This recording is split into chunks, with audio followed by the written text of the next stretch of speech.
pokorumo completely.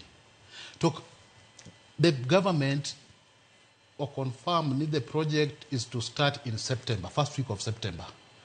Yeah, officially. The contractor has confirmed to us, they also mobilize the machineries. Yeah. Second one, them was confirmed they are issuing the license and flood about Tirenade by koro dok paying.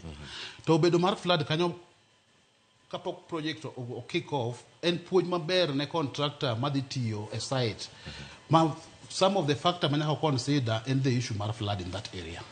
So koro give up watch ne jokanya nam jokanya nyagwal Kabonyo ni waseri to igachiel. Wikachiel kende ok ngeny malo igachiel morito chande. Koro the project is starting officially first week of September. Yes. Wabudi Kisumu. Wabubido karkani waburange achel kachiel kako bubido kakantie. Nyafwanga machiegni. Irango chenro ma sirkal kelo. Kane ntielo mokwongo mane omenda mane sirkal dirwako kane cabinet no se approve mano